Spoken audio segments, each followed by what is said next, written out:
Hello and welcome to episode 118 of Glitch Report. My name is GnittWitt. Thank you so much for stopping by, saying hi, kicking it with me today on the stream of dreams, the show of shows, and everything in between. You can find everything that I do over at my Linktree. That's linktree.com/GnittWitt. I am on Instagram. I am on Threads. I am on YouTube. I am on TikTok, Twitch, where we're doing this live. Thank you so much for hanging out with me. I don't spend as much time on Twitter and Blue Sky, but hey, I'm on Threads talking about all sorts of stuff. Thanks for joining me on the show today. We have a big show to get through. I have played through the Call of Duty Black Ops 6 campaign, Black Ops 6 campaign is done. It's in the bag. We're going to talk about it, but we're also going to try to take a look at some of the reviews for the game as well. Black Ops 6 reviewed in a weird way, similar, I believe, to how Modern Warfare 3 was reviewed last year. Some sites split up their review based on the mode that they played. So, for example, you would have seen reviews for the campaign, the story mode, and then you would have seen a separate review for something like the multiplayer.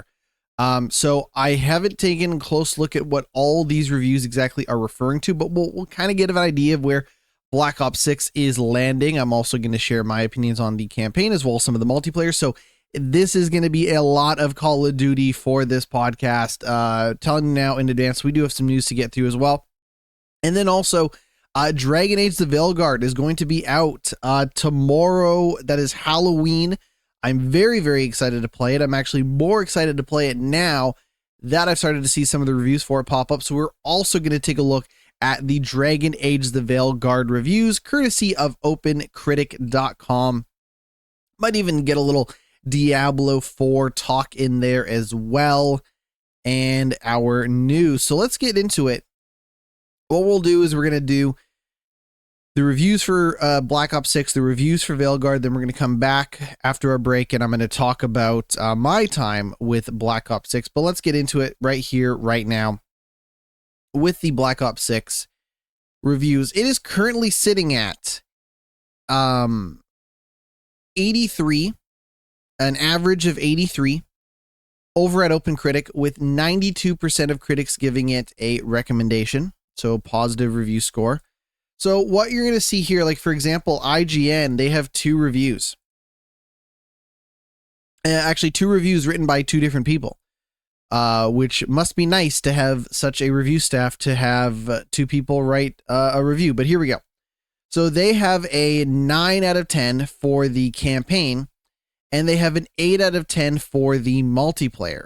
For the campaign, they say 9 out of 10, an excellent string of missions that offer variety and flexibility come together to make Black Ops 6 the best Call of Duty campaign in many, many years. For the multiplayer, they say Call of Duty Black Ops 6 plays it safe, but is otherwise exactly what Call of Duty multiplayer should be: fast, fun, and a little on the ridiculous side. And I'm going to say kind of first and foremost here that I agree with the idea that the strongest component of this year's game is the campaign, whereas I think Modern Warfare 3, the strongest component of last year's game, was without a doubt the multiplayer, because that campaign felt unfinished. It felt half-baked. We're going to take a look at some other reviews here. Game Rant gave it a 9 out of 10. I believe this is for the entire game, saying, with a fun campaign, incredible multiplayer, and the return of round-based zombies, Call of Duty Black Ops 6 is the best Call of Duty game in years. Game Beat did not give it a score, but they said, overall, I would say the multiplayer is still a good reason to play the game, and that's what most people do for the longest time with any Call of Duty title. If you're a fan of the franchise, you'll like this game. And I feel like there are more loyal Black Ops fans out there like me who need the occasional break from Modern Warfare for something with some historical focus. And so, yes, I still appreciate my annual installments of Call of Duty, and I'm glad Black Ops 6 is here to play for many more hours to come. So, yeah, and I would say it's, it's one of those things where, like, Modern Warfare feels like watching if they made a new military movie today and it was like, oh, it's kind of like Black Ops. Black Ops Down is not a modern military movie, but I guess that's a terrible reference now that I think about it. But if you were to see like a modern military movie, you'd be like, wow, this really takes a lot of elements from war and pop culture and this and that and all that, but it doesn't really have the grounded sense of reality because it seems so close to home in a way that I can't envision what it's like in the current conditions of war and stuff like that. And I'm not an expert on war, but like it's a little bit easier to imagine how the Cold War went down, especially if you A, live through the Cold War, and B, have a huge amount of historical context to dig into about the Cold War and things like that. So, I always felt like I really appreciated the historical edge that Black Ops had compared to something like Modern Warfare, where Modern Warfare will definitely reference, Benghazi, or they'll reference other kind of recent, almost like I'll put it to you like this. Modern Warfare tends to go the Law and Order, like Dick Wolf route of like ripping things from the headlines as soon as they possibly can for the story that they're telling. Whereas Black Ops, it tends to craft a more thoughtful and story about, it's still a stupid, ridiculous, like shit's blowing up and all that stuff, but they tend to tell maybe a more thoughtful story that weaves, history in and out of its plot, similar to maybe something like Assassin's Creed or what people liked from Assassin's Creed in the past. So in that sense, I can definitely see to me, Black Ops is that break from Modern Warfare. For sure. I would definitely agree on that. Let's keep going. Insider Gaming gave it a buy. They don't give a score, but they said you can buy it. And they said Black Ops 6 represents what's possible in a Call of Duty game when all the pieces just fit so perfectly together. This is nothing short of redemption for a series that had us worried for years. Black Ops 6 is simply stellar.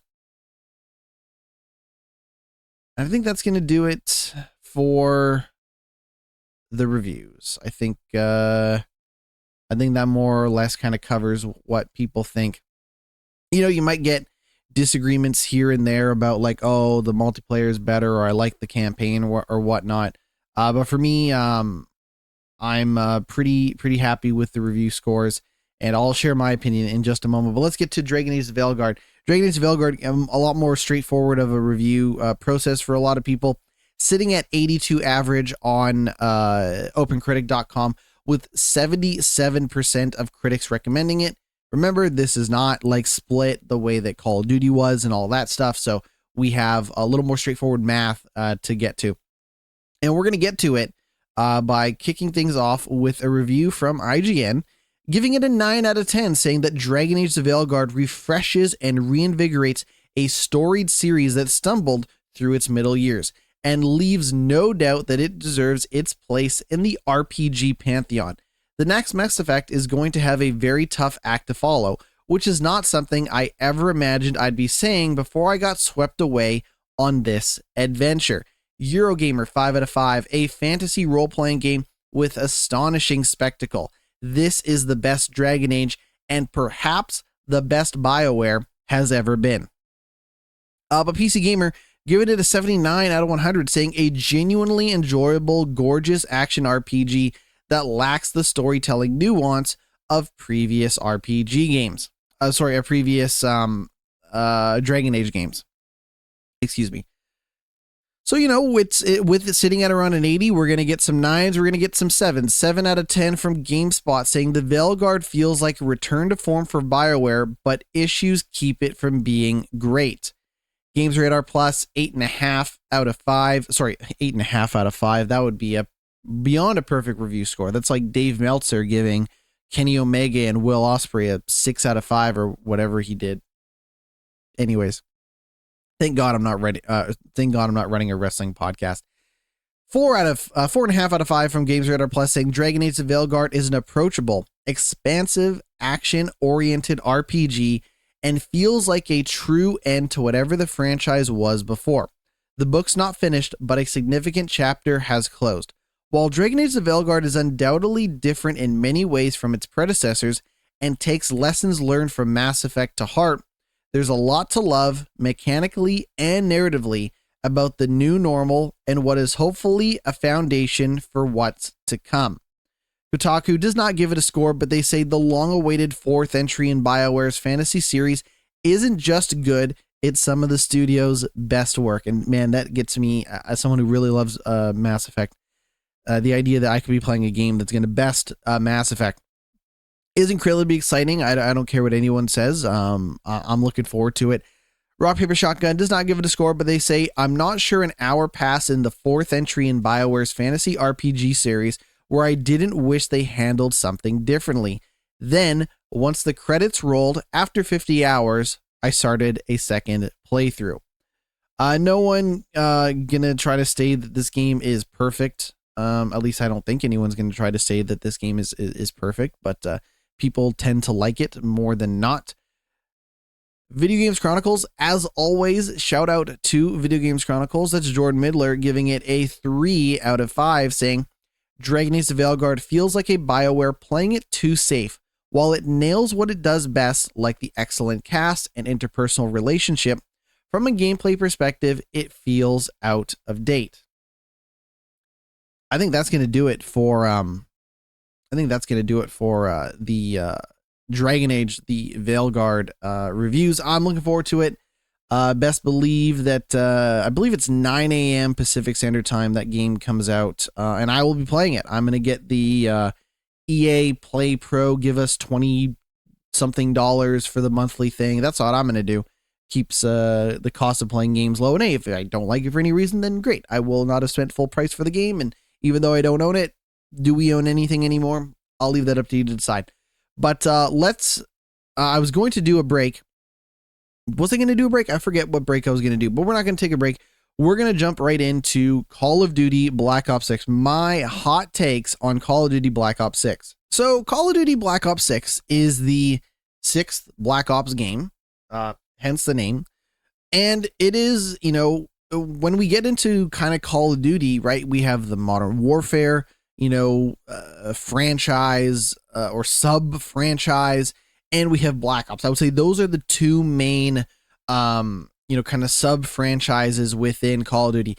And at the end of the day, it is different lipstick on a slightly different pig. Like, no one is going to sit here and tell you that Black Ops 6 completely changes everything that you know about Call of Duty and is unrecognizable from something like Modern Warfare. Like, I can't stress enough, this is even like slight differences, the way that like Madden is slightly different from college football. Like this is very close to being similar games each and every year, to the point of being damn near the same.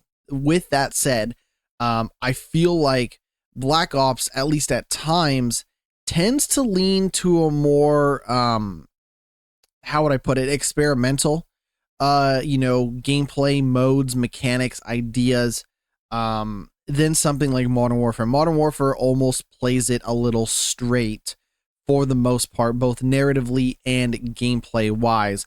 That being said, I would say first and foremost that as someone who played Modern Warfare 3's multiplayer, even as early as this year, I thought that multiplayer in Modern Warfare was really, really great. I spent quite a bit of time on it. Maybe so much time that it's kind of maybe impacted my desire to keep playing a lot of the multiplayer in Black Ops 6, just because it's like, hey, I've done a lot of this year. But that's fine. And I mean, Black Ops ain't going anywhere, so I can always pick it up when season 1 starts or something like that. But I just want to kind of contextualize this by saying, like, Black Ops tends to take a weirder approach. Perhaps that makes it less of a entry point for people, right? You think about the fact that like Cold War, takes place. I mean, if you think about the way the games have been released, the timeline of the story does not even add up with the release of the games, right? So we had Black Ops, that was Vietnam. We had Black Ops 2, which was a mix of like Fidel Castro Cuban Missile Crisis, but also taking place like in the far future. Black Ops 3, which is a campaign I didn't finish, Black Ops 3 is even further in the future than Black Ops 2, because Black Ops 2, you split the timeline between Cuban Missile Crisis and Bay of Pigs and future crazy shit. In Black Ops 2, Black Ops 3 takes place even further in the future. Christopher Maloney's there. It's in your head. You're going crazy, all that stuff. If you remember, Black Ops 4 was a purely multiplayer only game with no single player content or story mode whatsoever. Then we had Cold War. Cold War is a game that I did not play, so I don't know. My understanding is that Cold War is, kind of following in that timeline of Black Ops 2, where it takes place, Cold War takes place after the Bay of Pigs. You don't need a social studies teacher to tell you that, but that's just how history works, right? So here we are with Black Ops 6, post Cold War, though, in 91, it seems like the game takes place, a lot of it takes place in 1991. They are still referencing the Cold War in some way, shape, or form, right? Is the Cold War actually over? And I think whether that's meant to directly reference history or not, I think it's, Call of Duty Black Ops' way of saying, like, is history ever actually over? Is this stuff ever not just repeating itself in some way, shape, or form? When we, if we are the good guys, if you actually do play as the good guys and you take out the bad guy, do you not just become the bad guy by going against your government's, dark wishes and secrecy? And does another bad guy just not rise up in its place because of the things that you did to get to the bad guy in the first place? It's a lot of that. So Black Ops 6 is a story primarily about you stopping a bioweapon that is in the hands of a mysterious mercenary group that seems to have some sort of ties to the CIA. So that's kind of where we're at with that. Is Black Ops, you have Adler, you have Frank Woods, you have Marshall, you have these new characters, at least new characters for me, Sev and Felix, and basically, and you play as a character named Case. Case is a silent protagonist, though in the game, and we'll get to more of the mechanics in a moment, there is dialogue choices in the game, almost like a Mass Effect or Dragon Age or, Telltale style dialogue conversations in the game to a very slight degree. This is not an adventure game. This is a first person shooter. Don't get it twisted. Anyways, so you are basically this ragtag group of people on the outs from whatever organization they were a part of, whether it is CIA, whether it's, different international organizations that are kind of coming together under this common goal of stopping this mysterious group called Pantheon and this bioweapon called the Cradle. And I will say, just from a storytelling perspective, it definitely gets weird. It definitely gets a little obtuse and a little confusing. But by the end of it, I think it more or less sticks the landing. I think it sets up, a potential sequel down the road in terms of who is still left around in that group. What are the state of the people in that group? But remember, Frank Woods is in even the future parts of Black Ops 2, where Black Ops 2 takes place further in the future. So there is this context of some of these people are still going to stick around, right? They talk about the future, they talk about the fate of people like Hudson and people like Mason from past Call of Duty games, but I feel like you don't necessarily need to have played Cold War or even the other Call of Duty games to get into this story mode. I think them putting the number 6 on this game maybe does it a little bit of a disservice, because it almost potentially sets up this idea of like, well, this is the 6-1. Do you know what happened in 4-5, 3-2-1? And I just don't know if that necessarily needs to happen. That being said, having an understanding of the tone and the style, the vibe, and the characters of Black Ops, I think I ended up appreciating this game maybe more than somebody who went in completely blind. But like, that is a long way of saying that you probably could go into this game completely blind if you wanted to. And one of the reasons for that is because this game does a lot of presents a lot of ideas from a gameplay perspective that are quite unlike what we've seen in Call of Duty in the past. A shorthand comparison I would actually make to Black Ops 6 is that this actually takes a lot of influence and ideas, especially from a presentation standpoint, from something like the Titanfall 2 campaign. The reason why I say that is because Titanfall 2 campaign was a game, was a story mode that had new and unique gameplay ideas on a per level basis, some of which never returned for another level, meaning that there'd be some levels in Black Ops where you're doing something that is completely unlike anything that you do later in the game. A great example is there's a open world level where the level is actually so big that it actually incorporates fast travel into it. So the way that it works in this level is you have 3 main objectives that you're supposed to do, and then you have a collection of side quests, for lack of a better word, side missions scattered throughout the area, and each side quest is going to offer you different perks and bonuses, and there's even some that are actually tied to this idea that it's going to further the story in a slightly different way, because you show up in this area as part of this open world, and basically you have partnered with another military organization in the area saying, hey, you scratch my back, I scratch yours, I need to get into this palace. You're trying to take over this palace. And basically this military organization has said, hey, we're going to seize on the siege of this palace so that you can go in and take what you need from the palace before we blow it the hell up. And as you start to do the mission, they say, hey, if you take out these other, if you do these other side quests for us, we can make things easier for you once we actually siege the palace. And basically when we hold up our end of the bargain, we'll actually reward you more so. So that's kind of neat. This idea of like, hey, this is nothing new, right? Side quests give you small little perks and bonuses and all that stuff. But, it's one thing to be like, oh man, this map in this world is so big, I have to use fast travel. I mostly ran around and drove everywhere. It's not that big, but I can't think of another Call of Duty game that had something like fast travel in it, for example, right?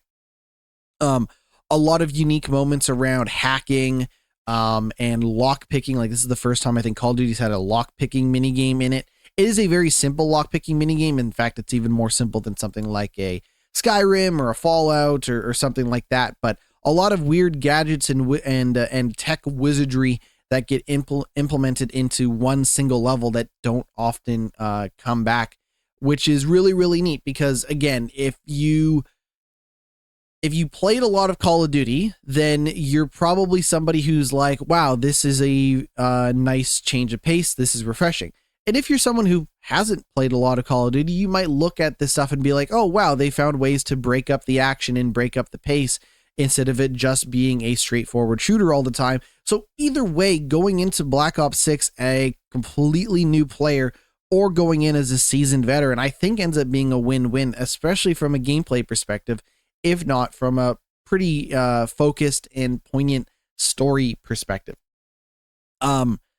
But it still has your big linear moments. There are plenty of moments where I am running down hallways and running through very focused, narrow levels, shooting people, heading in a simple direction while stuff's blowing up and people are talking to me, and I'm following my characters around while we do stuff. But like I said, it is without a doubt the most open Call of Duty that I have played. However, it doesn't incorporate all of the past ideas that Black Ops had. So for example, Black Ops 2 literally had story choices similar to something like a, Telltale's Left 4 Dead, which is fucking crazy to think about in the context of Call of Duty, because you think about Call of Duty story as a roller coaster, keep your arms and legs inside the roller coaster at all times, and just you're going to go on this ride, and it's going to be bombastic, and it's going to be like 6 hours long, and you're just going to play through it and not, necessarily think about what you're doing or how it impacts the story. So they don't have the story choice based moments like they do in Black Ops 2, but I think they more than make up for it in other areas of the gameplay. That is all to say that I think this campaign is pretty fucking fantastic. I think it is, I would agree that it is probably one of the best Call of Duty campaigns in a long time.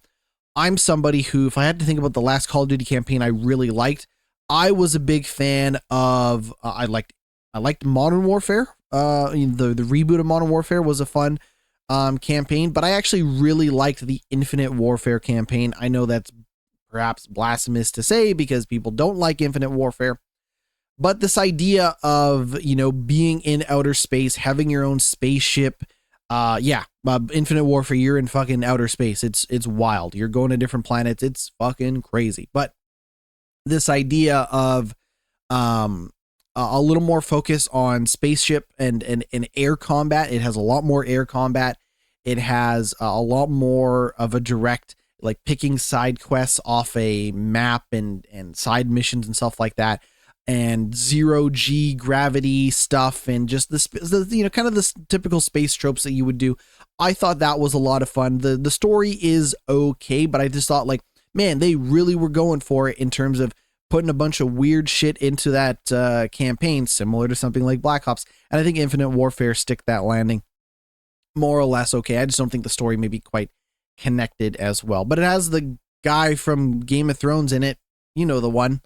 Never seen Game of Thrones. Anyways, that is all to say that I think Black Ops 6 is stylish. It is slick. It tells a pretty fun story. That gameplay never gets old, which is, again, saying something considering we're 6 Black Ops games in a Call of Duty franchise that the main series has been going on for a very long time. So, kudos to the team at Raven. Raven were the ones who put together that story mode. And you see influences of Raven's past work. I mean, there is a level that might as well be like a horror level in a Call of Duty game, right? Like, it's not just weird, trippy mindfuck stuff that Black Ops has had in the past. This is them really trying to make a level that feels cohesive and connects with the story, but is also taking horror elements and taking elements from stuff like their past Wolfenstein game or Singularity. Like, Raven went out there just swinging, and the confidence is there, which is important, but I think the execution meets that confidence all well and good. So that is all to say, really, really enjoyed that campaign. I think it is one of the best campaigns available.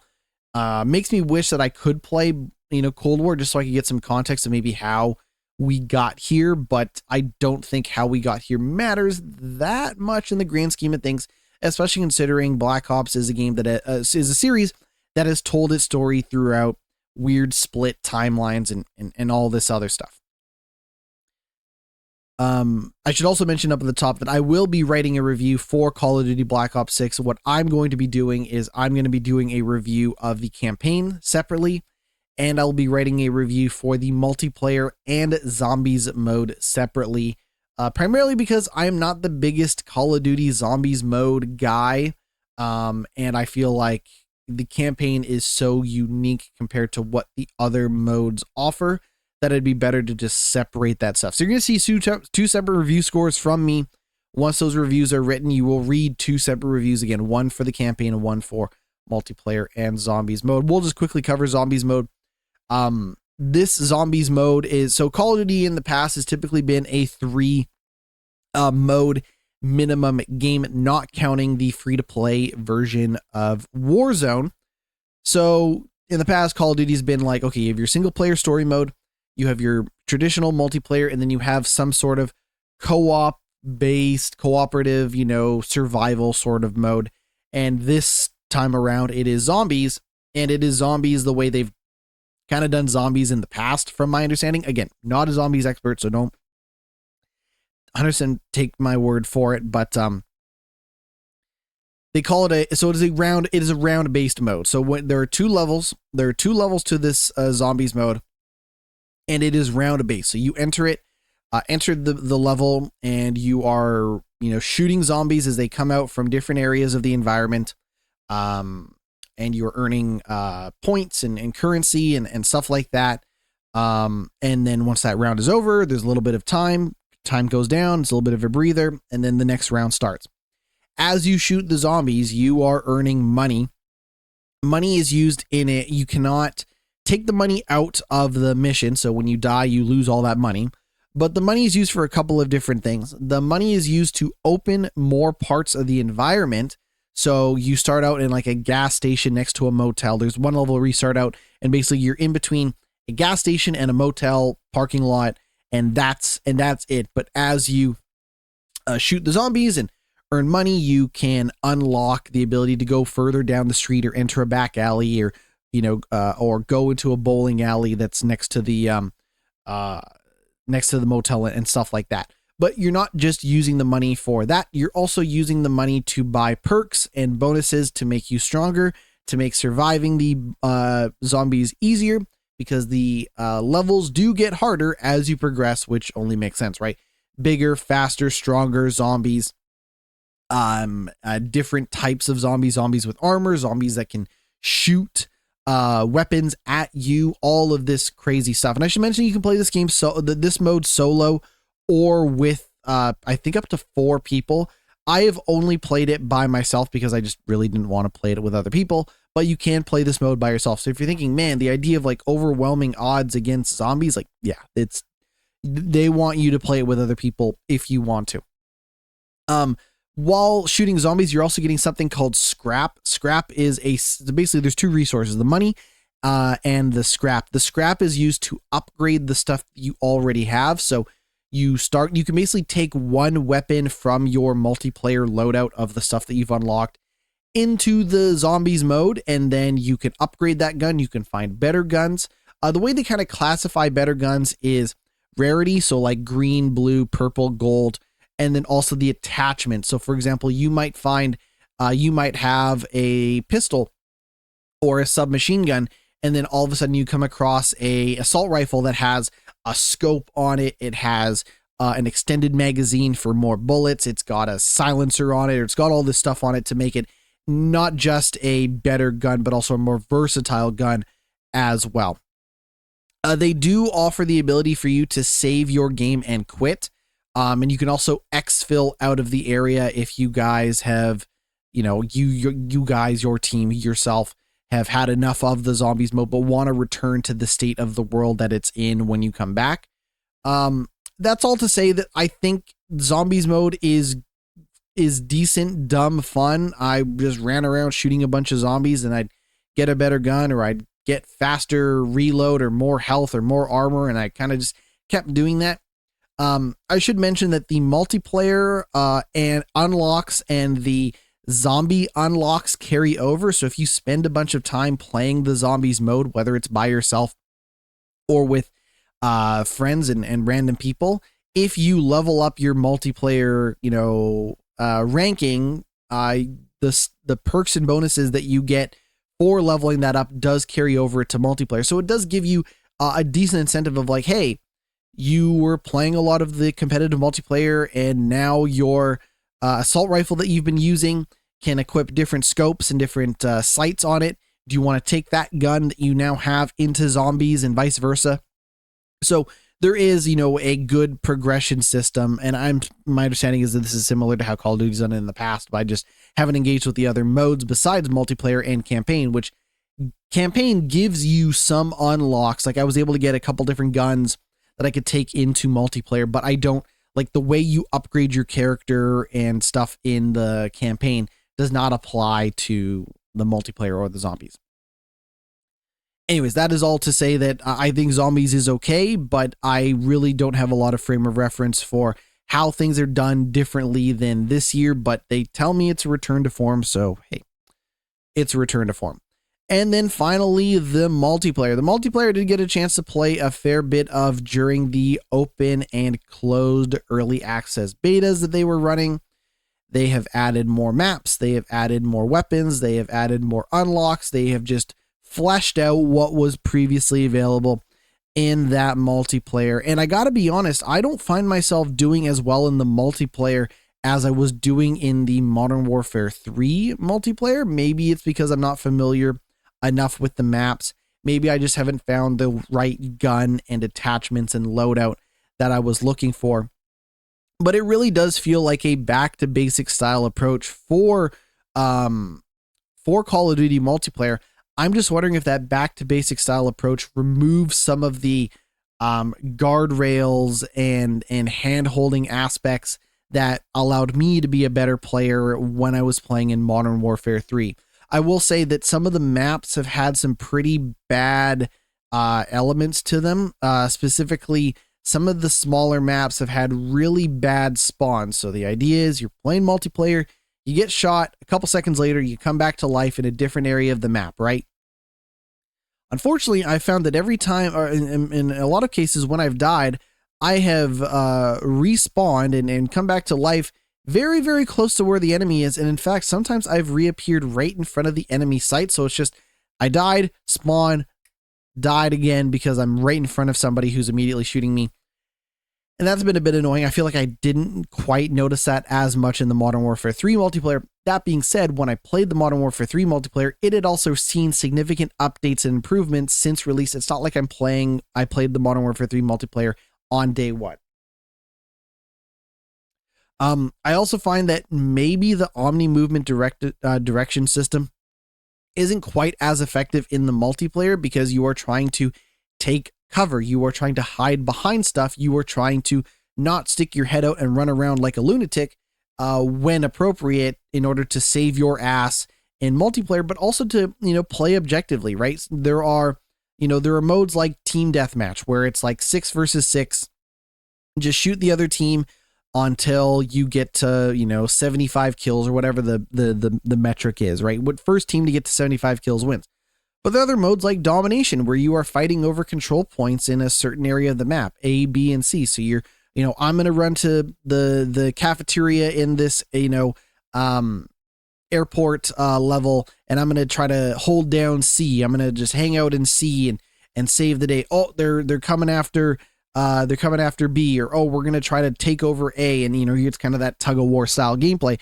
But in those moments, like, you're trying to hide behind the area that spot of domination is taking place, and you do not want to run around. So I'm not quite sure I have found the correct usage per scenario for that Omni movement system, or if it's just the way people have been trained to play Call of Duty, myself included, since Modern Warfare 3 and 2. If you are better off using that tactical sprint to get into cover, to do the, the kind of mantle behind stuff, mantle over stuff, and then hug the wall to take cover.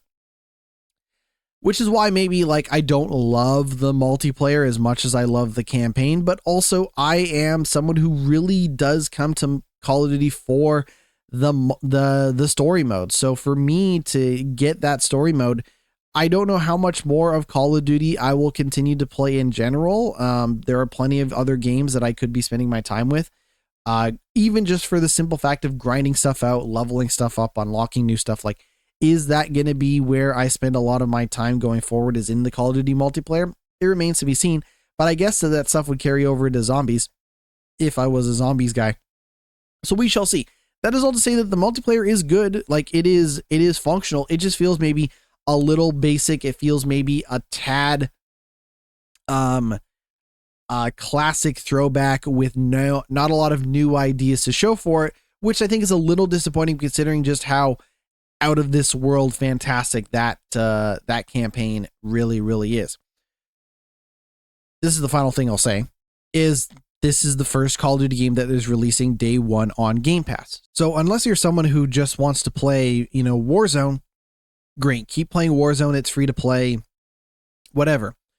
If you are someone who has Game Pass and you are looking into this game, I think this is probably one of the best single player shooter story modes in 2024, and you'd be missing out not checking it out. But you really have no reason to not play Call of Duty. Like, even if you're not a big Call of Duty person, unless you hate first-person shooters, unless you hate, Call of Duty, unless you hate Activision and all this stuff, I really think there's no reason to not check out this game. So it ends up becoming this thing of like, if you are buying Call of Duty, here's the review I would give you, here's what I would recommend, here's what I would do. But this is perhaps the most no-brainer release on Game Pass to date, right? Call of Duty is a series that, because of the annual releases, they keep that price fairly consistent throughout the year that game is out. In order to protect that price. It's usually not on sale that much, and if it is on sale, it's not that cheap. So if you have Game Pass, even if you just want to play zombies or multiplayer or just the campaign, like, you should play Call of Duty. The Black Ops 6 is a fantastic to pretty good game, no matter how you slice it. If you have Game Pass, it is a no-brainer. And if you're buying it, I mean, it's like $90 Canadian, depending on where you live. Prices might vary. You are still going to be paying like $90 for a 6-ish hour campaign, a 6-ish hour story mode. I think that's a lot of money to pay for that story mode, regardless of how good it is, because of how long it is. But also, if it went any longer, it would probably run out of steam. So, like, in a way, that story mode is the perfect length for what they are doing, and has been the perfect length for some time. But if you're a single player gamer trying to get into this, keep in mind that it is a lot of money to pay for that story mode. You can play zombies by yourself if you want to just do that too. And there is even a little bit of story stuff in that zombies mode. And the way that story works is it depends on which characters you play as. Certain characters have pre-recorded dialogue and story stuff attached to the zombies mode. Other people do not, if you do not care and you're just trying to get a high score, or, whatever. That's all to say, I think Call of Duty Black Ops 6 is a very good game. I'm happy with it. In fact, I think it has surpassed even my expectations. I was a little unsure because, to be honest, the reason why I was unsure is because I was like, okay, this is Black Ops 6, but we've had, infinite amount of Call of Duty games. Even if they do try to do something weird and different, especially with the single player, is the weird stuff that they're going to do going to feel more like a distraction than an actual genuine stab at different styles of gameplay? And I think even the most cynical Call of Duty player is going to have a hard time feeling like that campaign does not stay true to itself, despite the weird stuff it does. It doesn't really feel like a distraction. It doesn't really feel like an illusion or bag of tricks that they're trying to pull. It genuinely feels like them trying to do something a little bit different this time around, and they stick the landing. In the story mode, you are always hanging out in your base of operations. And that base of operations is like a big mansion on a cliff outside of Europe somewhere. I forget where you are. And after your mission is over, you can go back to that mansion and explore and run around. And like in that mansion, they put like fucking Resident Evil's ass style puzzles in it, where like you have a blacklight as a flashlight, and in one of the rooms you can basically aim your blacklight, at the wall, and the wall, somebody has written like notes for a piano on the wall, surrounding the wall in like this weird order.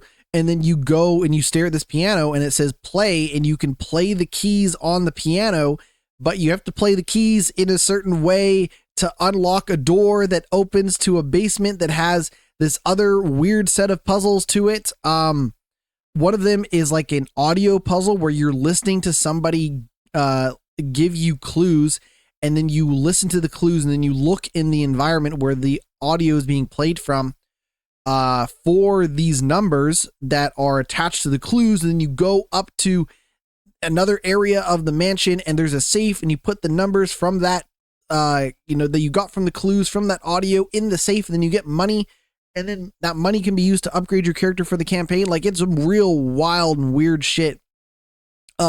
There's literally a valve puzzle in like the mansion of Call of Duty Black Ops 6 where you're like, okay, I can't turn the burner, the furnace on without tripping the electrical breaker. And if I have the burner on too hot, the water pressure won't work. So you have to like turn stuff on in a certain order. Like a lot of it feels like some weird Resident Evil style puzzles that they put into it.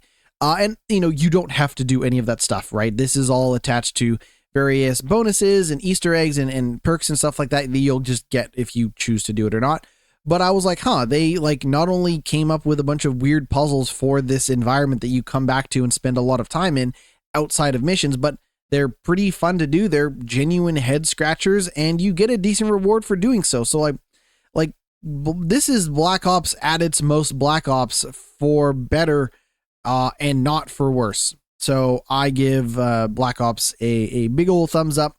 I will have a written review for it hopefully soon. I got a lot going on, unfortunately, at the moment, but I'll have it up as soon as I can with separate reviews for the campaign and the multiplayer with the zombies mode in that review.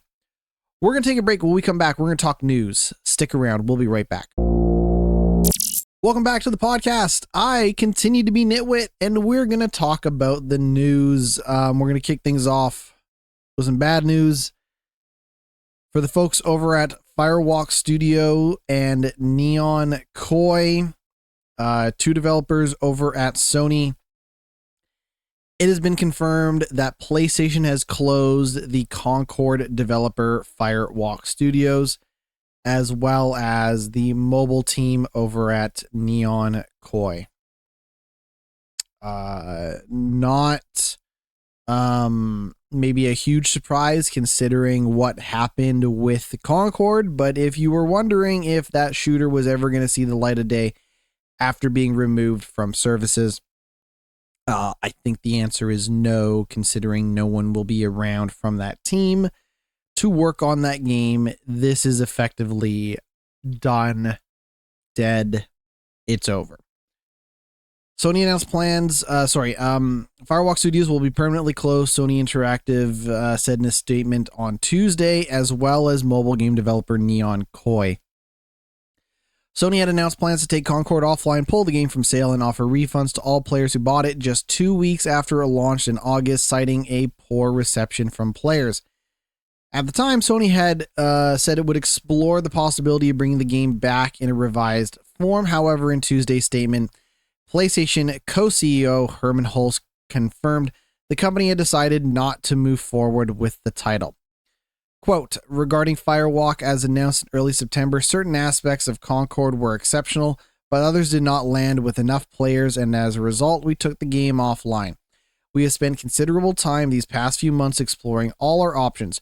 After much thought, we have determined that the best path forward is to permanently sunset the game and close Firewalk Studios. I want to thank all of Firewalk for their craftsmanship, creative spirit, and dedication. This is from Herman Hulst. He did go on to add that the PvP first-person shooter genre is a competitive space that's continuously evolving, and unfortunately, we did not hit our targets with this title. We will take the lessons learned from Concord and continue to advance our live service capabilities to deliver future growth in this area. I'll talk about that in a moment. I know none of this is easy news to hear, particularly with colleagues and friends departing SIE. Both decisions were given serious thought, and ultimately we feel that they are the right ones to strengthen the organization. Neon Koi and Firewalk were home to many talented individuals, and we will work to find replacements for some of those impacted within our global community of studios where possible. I am a big believer in the benefits of embracing creative experimentation and developing new IP. However, growing through sustainable financials, especially in a challenged economic environment, is critical. I want to point out one thing that our homie Herman said. He said, we will take the lessons learned from Concord and continue to advance our live service capabilities to deliver future growth in this area. Stop with the live service. Stop doing it. Stop. No one fucking wanted a Last of Us live service focused multiplayer online game. No one. I don't care if you're like, oh, me, I did. No, you didn't. Because if you played it, you would immediately regret ever wanting something in the first place. This is some fucking, Tales from the Crypt, Treehouse of Horror, Monkey Paws wish where you're like, oh, I really wish Sony made more of its games into multiplayer games. And then you immediately fucking regret it. And in this scenario, like, I'm saying that I don't even think they need to bother with a Horizon multiplayer game. I know that game's probably going to come out, unlike some of the other shit that they've been working on. And to be honest, Concord wasn't even positioned to be that much of a live service game in the first place because it wasn't offering paid battle pass and all this other stuff. Maybe it would have got there eventually if anyone gave a shit, but still, I don't know if Sony should really be focusing that much on their live service capabilities to deliver future growth in this area. But then again, everyone keeps screaming bloody murder that AAA big budget, single player games are dying. But also we live in a world where these companies have to have infinite growth. So what do they do, right? They maybe can't afford to make a Spider-Man 3 the way they want to because it's going to cost them $500 million or whatever the hell it's going to cost. And then what? They sell you a bunch of DLC that you don't want. They maybe cut the game story into a bunch of expansions so you feel like you don't get the complete experience. Do they put multiplayer into it? Like, what do they do? I don't know, but I just feel like if there's any company that has proven that they should not fucking bother with live service games, it is Sony, because it's just going to lead to more people losing their job.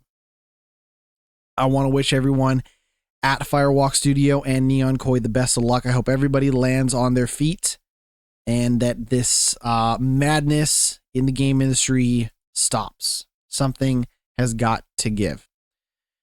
They say GnittWitt, never talk about politics on your video game podcast. Don't do it. It's not worth it. Just shut up. Don't talk about politics in video games.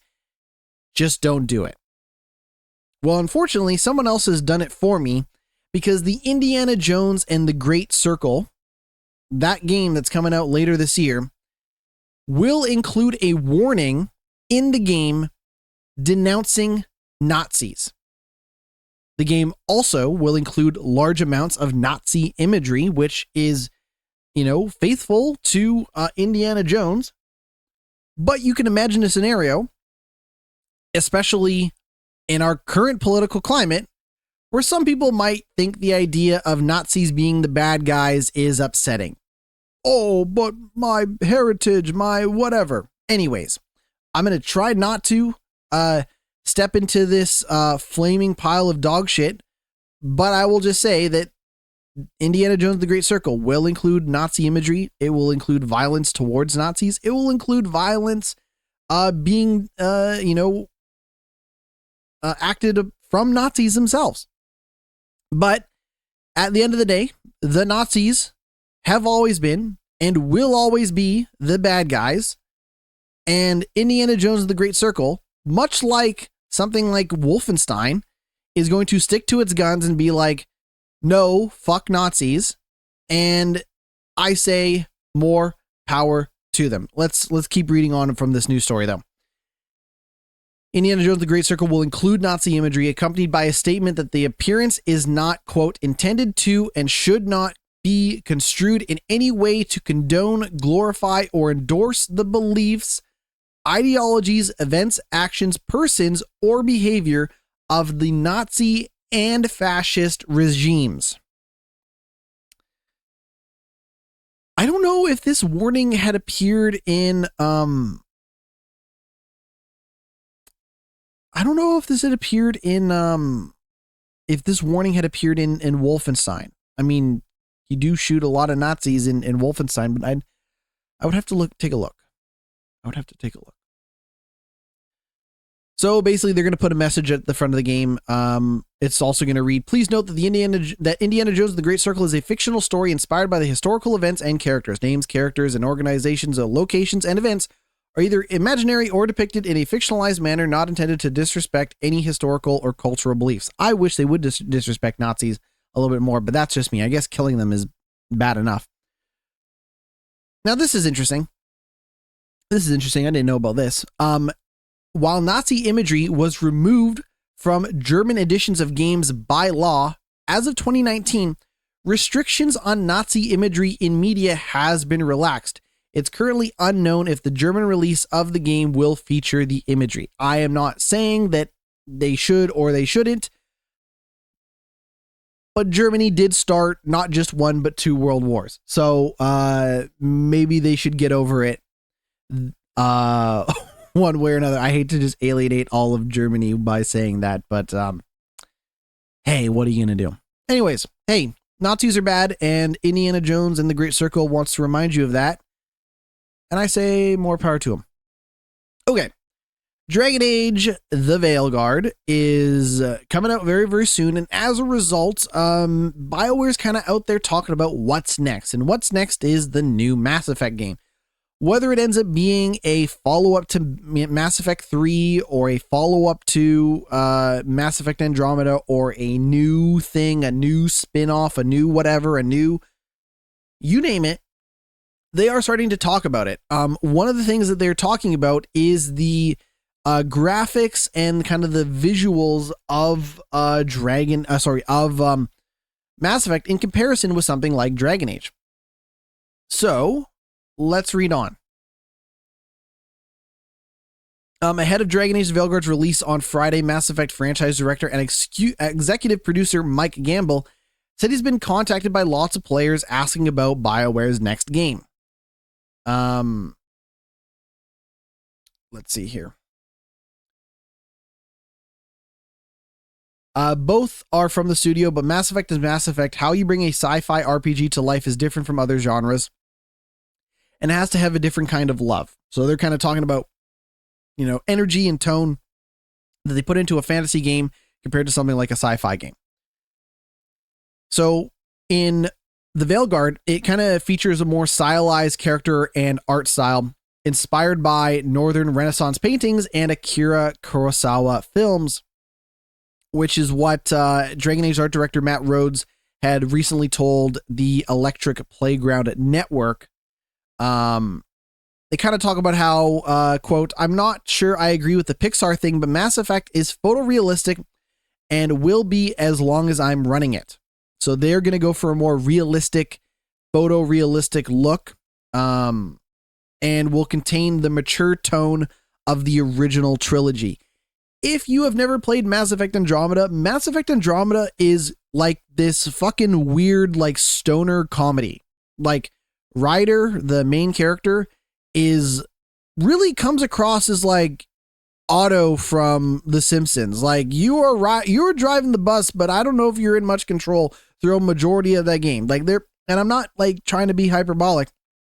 Ryder in the Mass Effect Andromeda game genuinely comes across as some sort of weird stoner burnout compared to the ass-kicking military, take no nonsense character that is Shepard in the Mass Effect trilogy. So when they say mature tone, they're basically saying we're not trying to recreate the stoner comedy that is Mass Effect Andromeda, for better or for worse. I'm going to say this right now. I think photorealistic graphics are boring. You heard it here first. I like style. You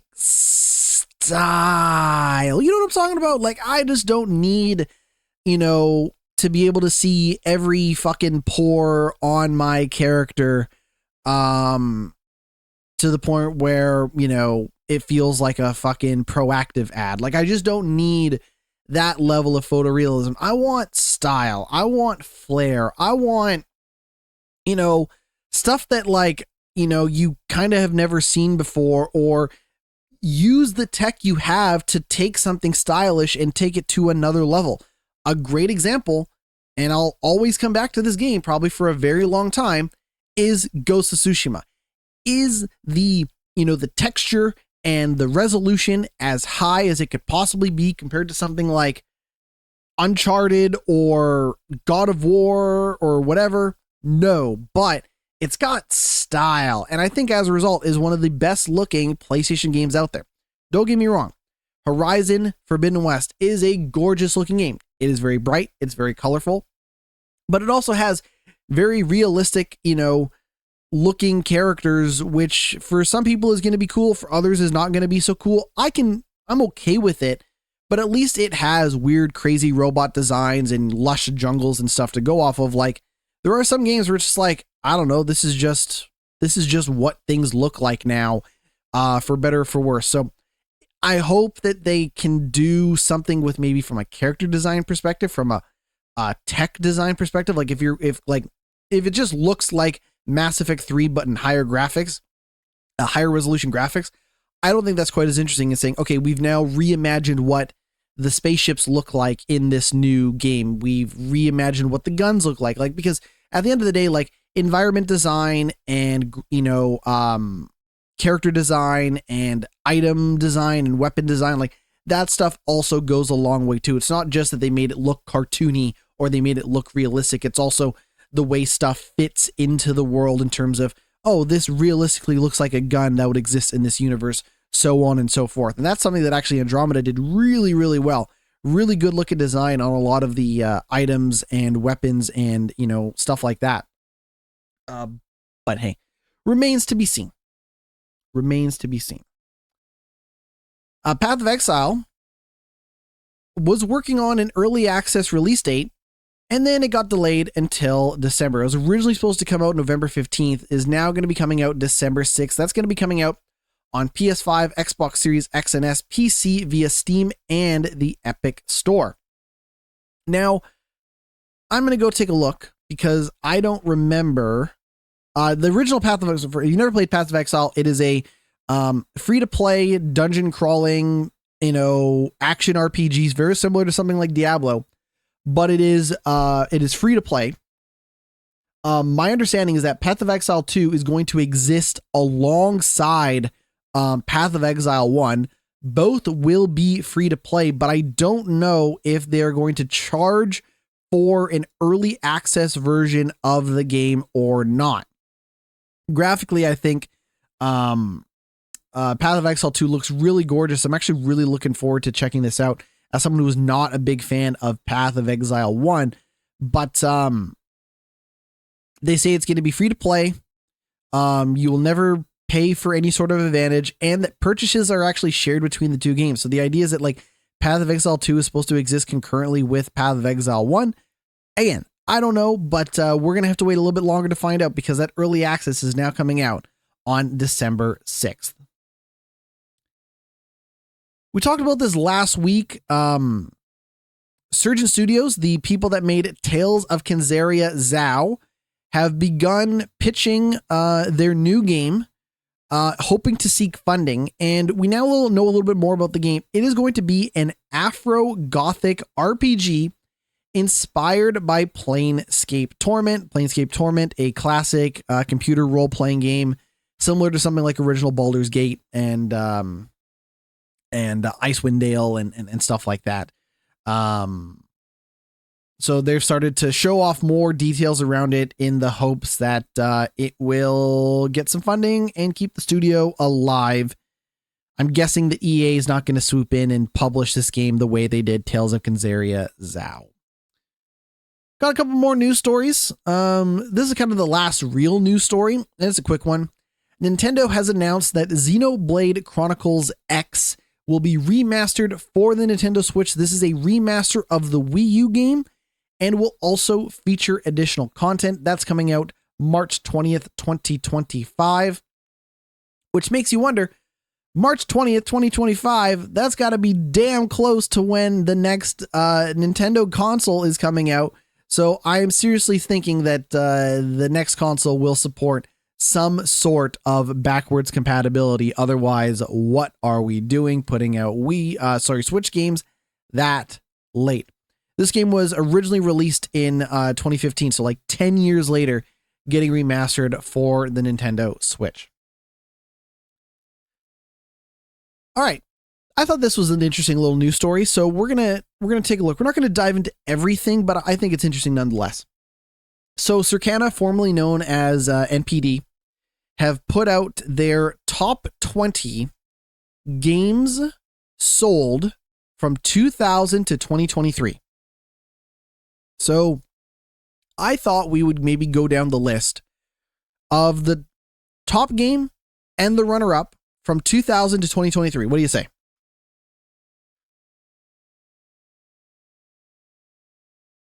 So I'm thinking we'll just cover 2000 to 2023. We'll do the top game and we'll do the runner-up and just get an idea of like kind of where we're at these days with game sales.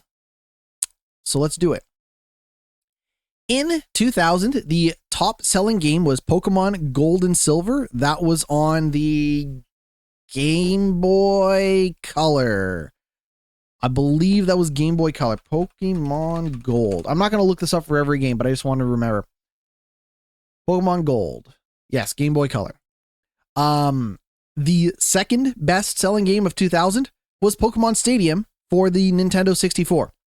Pokemon had a huge year in 2000. In 2001, the top selling game was Madden NFL 2002, followed by Grand Theft Auto 3. Top selling game was Madden NFL. Second best was Grand Theft Auto 3. In 2002, the top selling game was Grand Theft Auto Vice City. The second best selling game was Madden NFL 2003. And funny enough, the third best selling game in 2002 was Grand Theft Auto 3. So a huge year for Grand Theft Auto that year, with actually both Vice City and Grand Theft Auto 3 cracking the top 3 spot for that year. 2003, you're going to notice a trend with this. 2003, the best selling game was Madden NFL 2004, followed by Need for Speed Underground. 2004, the best selling game was Grand Theft Auto San Andreas, followed by Halo 2. In 2005, the best selling game was Madden NFL 06, with the second best selling game being Star Wars Battlefront 2. In 2006, the best selling game was Madden NFL 07, followed by Gears of War. In 2007, the best selling game was Guitar Hero 3 Legends of Rock, followed by Madden NFL 08. In 2008, the best selling game of 2008 was Rock Band, followed by Guitar Hero World Tour. You're starting to see a trend here. In 2009, the best-selling game was Call of Duty Modern Warfare 2, followed by Wii Fit. In 2010, the best-selling game was Call of Duty Black Ops. The first Black Ops came out in 2010, with the second best-selling game that year being Halo Reach. In 2011, the best-selling game that year was Call of Duty Modern Warfare 3, followed by the Elder Scrolls V Skyrim. That's for 2011. In 2012, the best-selling game was Black Ops 2, followed by Halo 4. In 2013, the best-selling game of 2013 was Grand Theft Auto 5, followed by Call of Duty Ghosts, one of the worst Call of Duty games in my humble opinion. In 2014, which is when the PlayStation 4 would have come out, for context, 2014, the best-selling game that year was Call of Duty Advanced Warfare, followed by Destiny. The next year, 2015, the best-selling game was Black Ops 3, followed by Fallout 4. And funny enough, in 2014 and 2015, Grand Theft Auto 5 held the spot as the third best-selling game for both 2014 and 2015, after being the top-selling game in 2013, just to let you know how fucking popular Grand Theft Auto 5 is. In fact, Grand Theft Auto 5 makes the top 10 in 2016. It also makes the top 10 in 2017. It also makes the top 20 in 2018, 2019. It makes the top 10 again in 2020. I cannot stress enough how goddamn popular Grand Theft Auto 5 is, but let's continue on. In 2016, the most top-selling game of that year was Call of Duty Infinite Warfare, followed by Battlefield 1. In 2017, Call of Duty World War II was the most top-selling game, followed by NBA 2K18. 2018, we saw the release of Red Dead Redemption 2, which was the most highest-selling game of that year, followed by Call of Duty Black Ops 4. In 2019, we saw the reboot of Modern Warfare, which was the top-selling game of that year, followed by NBA 2K20. In 2020, we saw the release of Call of Duty Black Ops Cold War, which was the top-selling game of that year, followed by Call of Duty Modern Warfare in 2019. The two top games of that year were Call of Duty games. 2021, Call of Duty Veilguard was the top-selling game of that year, followed by NBA 2K22. The next year, we saw the release of Call of Duty Modern Warfare 2, of the reboot trilogy, and Modern Warfare 2 was the top-selling game of 2022, followed by Elden Ring, which was the second top-selling game. And then last year, Hogwarts Legacy was the top-selling game of last year, followed by Call of Duty Modern Warfare 3. That being said, Madden has stuck around for a while as being one of the top-selling games years running, but I just thought it was interesting to be like, we go from kind of Pokemon to Grand Theft Auto to Madden to Call of Duty with a little bit of Guitar Hero, but it really feels like these days the top-selling games continue to be Call of Duty, Madden, NBA, 2K, and whatever game Rockstar has, whether it's Red Dead Redemption or Red Dead